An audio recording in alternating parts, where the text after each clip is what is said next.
Olá, meninos e meninas do 7º ano do ensino fundamental. Que legal nós estarmos aqui novamente para mais uma aula. A nossa aula de hoje será sobre o Renascimento na Europa. O Renascimento foi um movimento artístico, intelectual e científico que se iniciou na Itália em meados do século XIV, em especial em Florença, Veneza e Roma, e se espalha por toda a Europa até o final do século XVI. Teve como principais objetivos fazer o resgate da cultura clássica greco-romana com ênfase nos valores humanos por meio da arte, da ciência e os costumes cotidianos. Lançar um olhar sobre a forma como o ser humano se relacionava com as coisas da vida cotidiana, com o ambiente, a relação com Deus, a igreja, lançando bases para o humanismo. Formular a maneira de produzir arte e ciência a partir das novas reflexões sobre a existência humana com base nas transformações que estavam acontecendo na Europa naquele momento.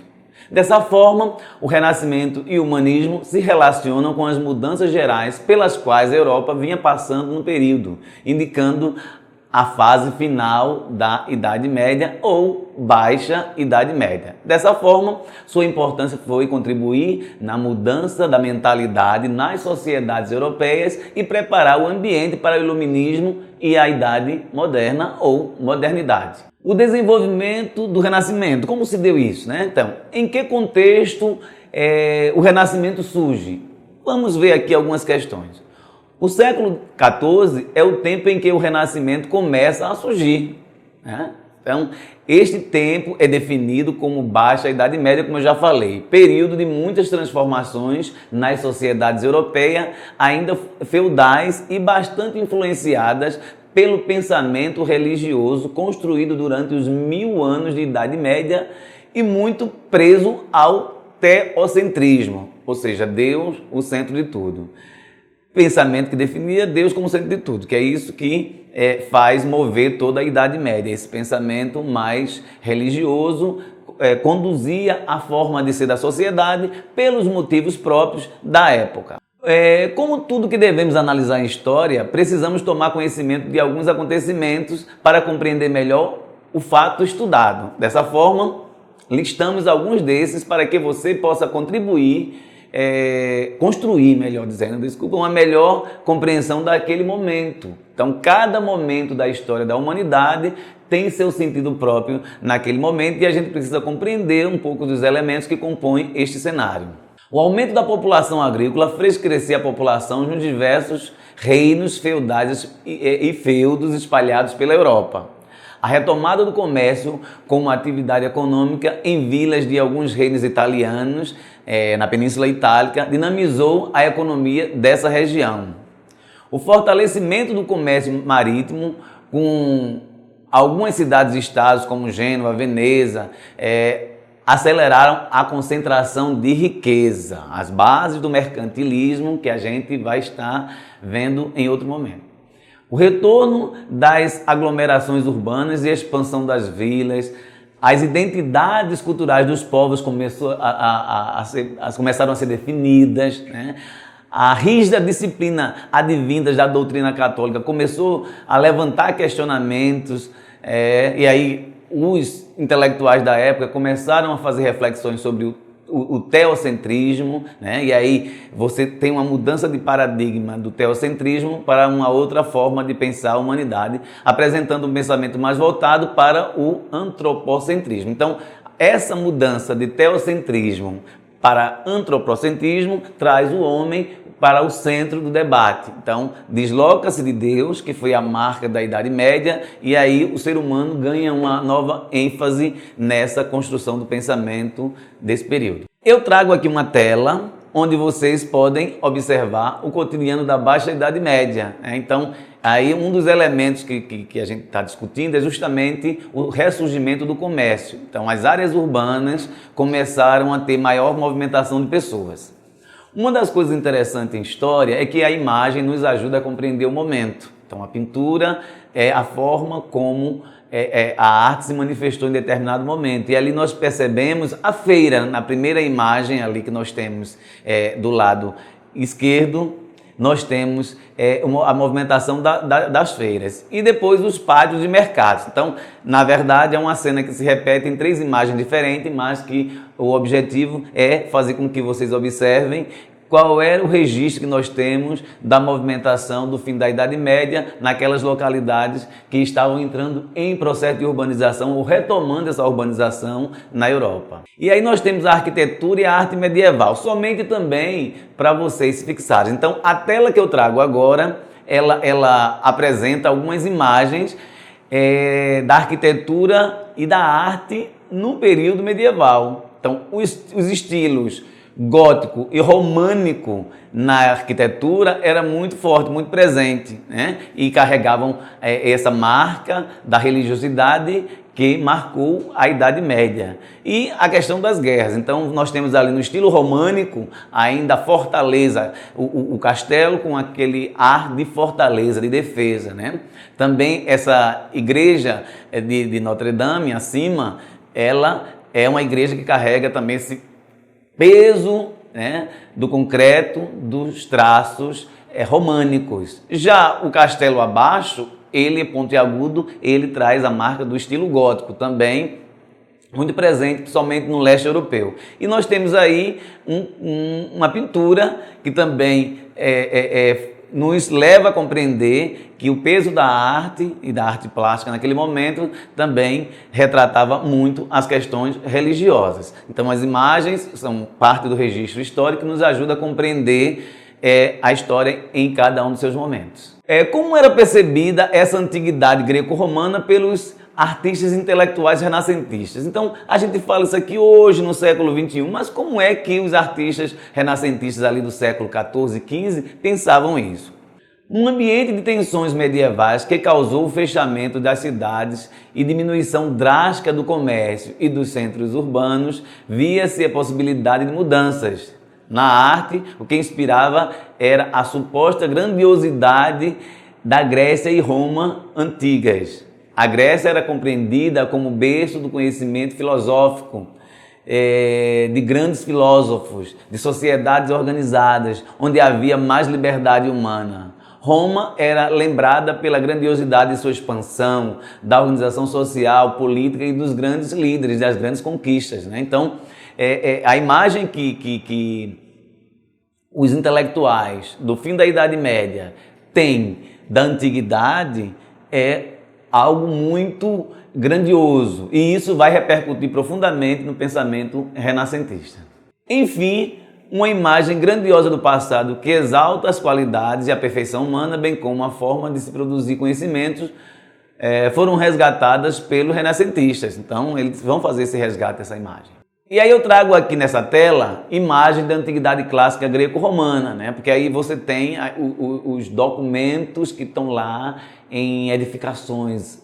Qualquer pessoa que tiver condições de viajar para a Europa ou qualquer outro continente do mundo onde tem povos antigos, a gente vai ver o seu registro, a sua marca lá. Então hoje nós temos ainda ali, obviamente são gravuras, mas outras...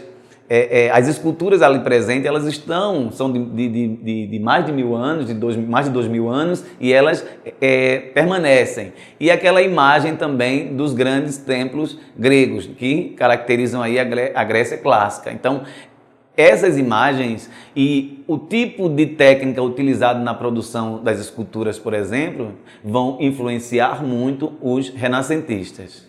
Então, o Renascimento e a arte. Vejamos aí, já que o Renascimento ele tem uma marca muito grande da questão artística-cultural, então essa relação, o Renascimento e a arte. Florença, Roma, Veneza são cidades-estados italianas. Então, vamos voltar aqui um pouquinho. O que seria uma cidade-estado, né? Uma cidade-estado.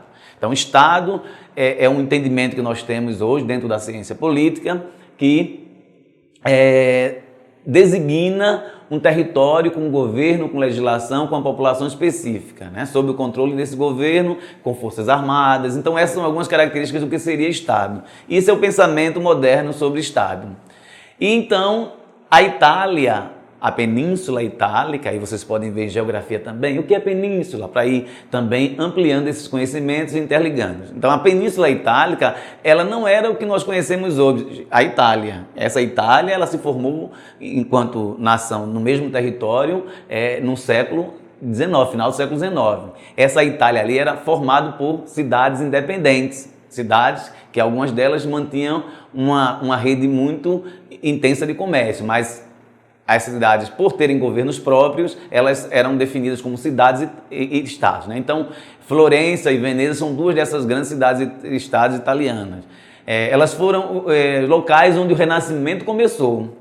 Estas cidades realizavam o comércio marítimo. O comércio trazia as mercadorias habituais, como especiarias, tecidos, tapetes, novidades dos grandes centros asiáticos, né? A Índia, a China, para movimentar o comércio nas vilas dessas cidades aqui que estavam ressurgindo na Itália e na Europa. Esse comércio em grande distância, via mar Mediterrâneo, gerou grande acúmulo de riqueza nestas cidades. Aí é o surgimento da burguesia. A burguesia comercial, que são os primeiros grandes capitalistas, eles começam a surgir a partir desse comércio em longa distância que os italianos promoviam.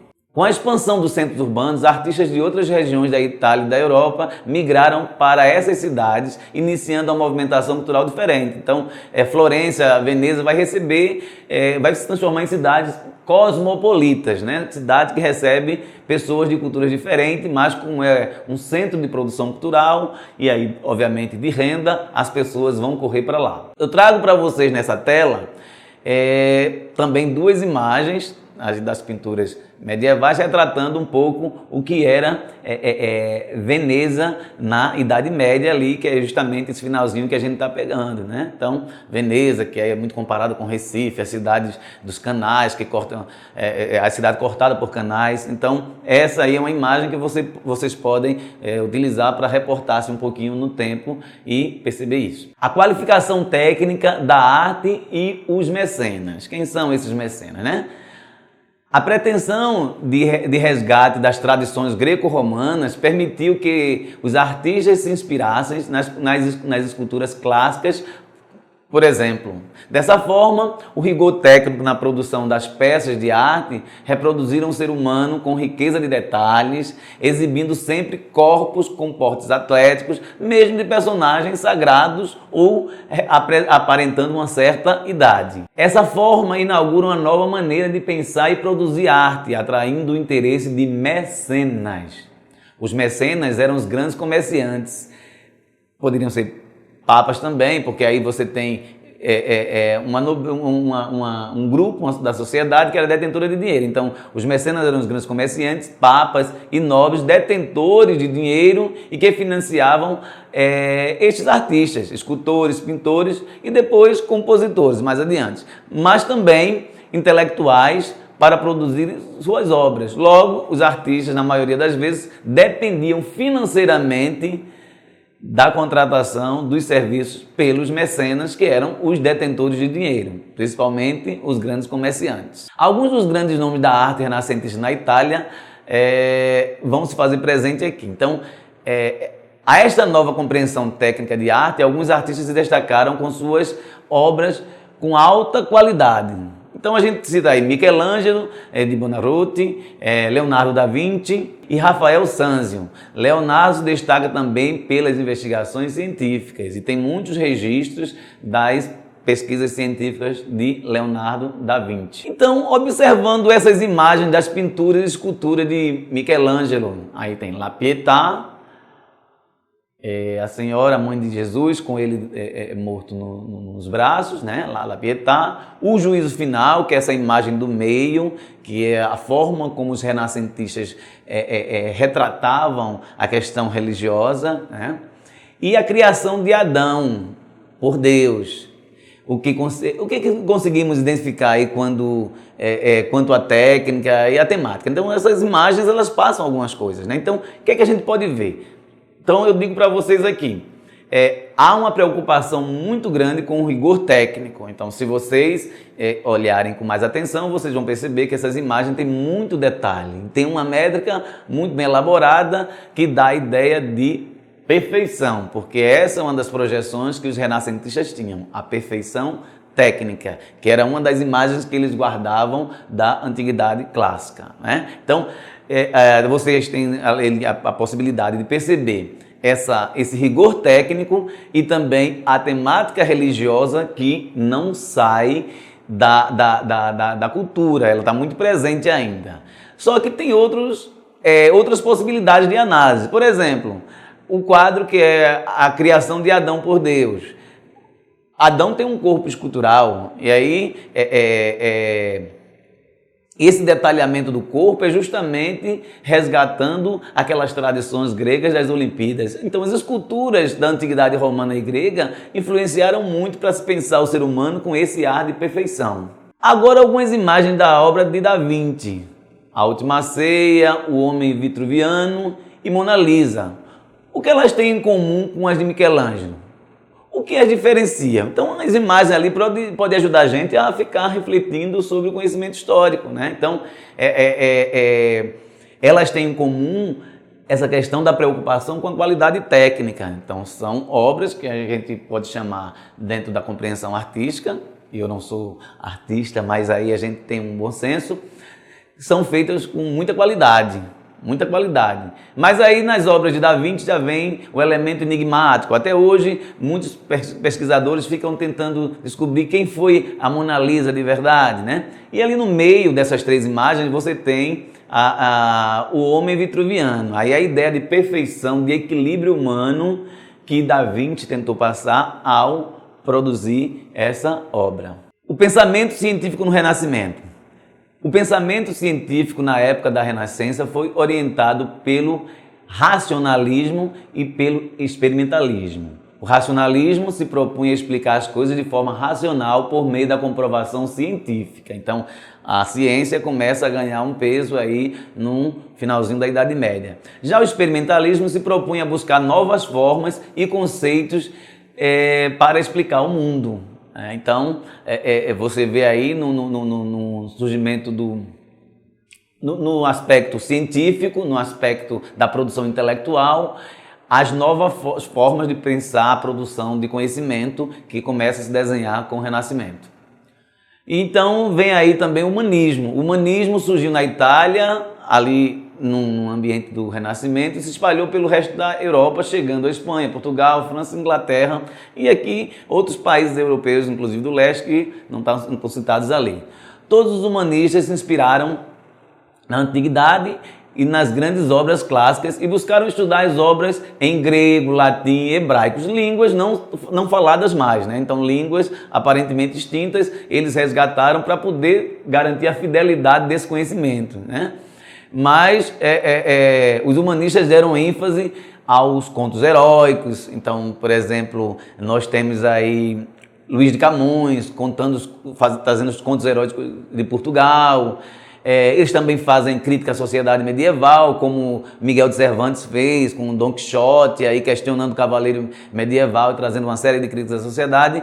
E também projetavam o mundo ideal, né? Então, os artistas, os intelectuais medievais, eles também estavam projetando uma nova sociedade. E aí a gente destaca, assim, por alto, alguns países europeus e aí alguns artistas dessas localidades nesse período, né? Na Espanha se destacou Miguel de Cervantes, né?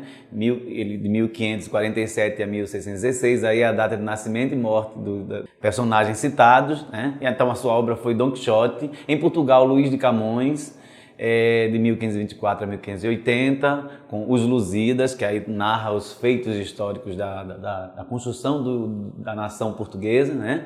Na Inglaterra, Thomas More, né? Com a Utopia, e William Shakespeare, né? Romeu e Julieta, Otelo, são algumas das obras conhecidas renascentistas aí desses ingleses, de William Shakespeare. E outros na França, François Rabelais, com a Gargantua e Pantagruel, defendia a liberdade humana e a não repressão dos sentidos. Então, esse ideal de liberdade, ele começa a surgir aí. Lá na frente a gente vai ter o liberalismo, vai ter o iluminismo, mas o Renascimento ele tem um papel fundamental na construção desses ideários dentro da Europa. Então, recapitulando um pouco isso que a gente conversou aqui, o Renascimento foi um movimento cultural que aconteceu na Europa entre os séculos XIV e XVI, iniciando nas cidades italianas de Florença, Veneza e Roma, e depois chegou nas outras nações europeias, que teve como objetivo o resgate do conhecimento histórico, cultural da antiguidade clássica greco-romana. Isso é um dos elementos. O movimento surgiu num ambiente de transformações onde a parte mais continental da Europa vivia o fim da Idade Média. O fim do período medieval acontece com o surgimento do comércio, do aumento populacional, do surgimento de novos centros urbanos, do acúmulo de riqueza pelos grandes comerciantes, pelas novidades científicas e mercadorias vindas do Oriente, criando um sentimento de mudanças nas consciências, em especial dos artistas, intelectuais e comerciantes. Então, esses são alguns dos fatores que vai criar um ambiente novo na Europa, como aconteceu, por exemplo, hoje, fazendo uma correlação de momentos históricos. Então, com o surgimento da internet, das redes sociais, com as pesquisas em cima de células-troncos, então foi que se criando uma expectativa de mudança significativa na história da humanidade. Então, naquela ocasião, o sentimento que se tinha na Europa durante o Renascimento é mais ou menos parecido com isso. Os artistas renascentistas repensaram a forma de produzir arte, introduzindo o conhecimento sobre a antiguidade e melhorando as habilidades técnicas. Eles eram financiados por nobres, comerciantes e religiosos que formavam a classe dominante da época, né? Mas principalmente a burguesia. Então, eles eram os mecenas. O Renascimento influenciou na forma de fazer arte, no pensamento filosófico com o humanismo e a nova forma de compreender a humanidade fora do olhar religioso e na ciência, com a introdução do pensamento racionalista e experimentalista que contribuiu no surgimento da visão antropocêntrica e da teoria heliocêntrica, que tinha o Sol como o centro do universo. Então, isso aí também vai surgir nesse momento de desenvolvimento renascentista. Este movimento marca o fim da Idade Média e o início da modernidade, influenciando a eclosão de reformas como a protestante e o surgimento da filosofia humanista. E aí eu trago para vocês, para a gente estar aqui finalizando essa conversa de hoje, algumas questões, onde a gente vai estar respondendo aqui, mas eu também deixo sugestões para que vocês elaborem questões em cima desse conteúdo e de outros, porque ajuda vocês a formular o conhecimento. Então vejamos algumas dessas questões. Em qual momento da história europeia acontece o Renascimento? Então a gente sabe que esse momento é justamente o fim da Idade Média, em século XIV e século XVI. Aí é um período um pouco longo, né? Mas o Renascimento ele vai se dar nesse período. A questão 2. Quais os principais acontecimentos que influenciaram o Renascimento? Aí a gente sabe que foi o ressurgimento do comércio. Com o ressurgimento do comércio, você teve o dinamismo, o novo dinamismo nos centros urbanos e a economia se acelera. E aí você tem um conjunto de mudanças que começam a acontecer e que vão ser muito característicos do período e que vão ser fundamental para o Renascimento. Aí então temos aqui a terceira questão. Quais os conhecimentos em que o Renascimento mais influenciou? Então, na arte, a gente pode dizer que na arte, porque mudou a concepção de arte, o rigor técnico passou a fazer parte disso, independente desse resgate das tradições clássicas, mas o que se buscou na antiguidade foi justamente esse conhecimento, essa produção de conhecimento a partir da arte, que foi durante muito tempo esquecida. Mas também o conhecimento científico, ele começa a vir à tona, né? Então, o conhecimento científico fez surgir o racionalismo, e o racionalismo deu muita base para a nova compreensão sobre a humanidade. Então, temos a quarta questão aí. Quem eram os mecenas? Os mecenas eram aqueles grandes comerciantes, principalmente, não que só fossem grandes comerciantes, mas eles principalmente eram os detentores do dinheiro, porque eles adquiriam isso através do acúmulo de riquezas no comércio de longas distâncias, né, com o Oriente. Então, os mecenas eram a burguesia da época que bancavam os grandes artistas. E por último, a quinta questão: qual o objetivo central do Renascimento? O objetivo central do Renascimento era, através da arte, repensar ou questionar ou colocar as bases de um novo pensar sobre a Europa. Então, o Renascimento se propunha a criar um renascer, né? Um florescer, um reflorescer da sociedade, considerando que o pensamento da época dizia que o período medieval foi o período das trevas. E aí, para a gente, fica um abraço e até o próximo momento.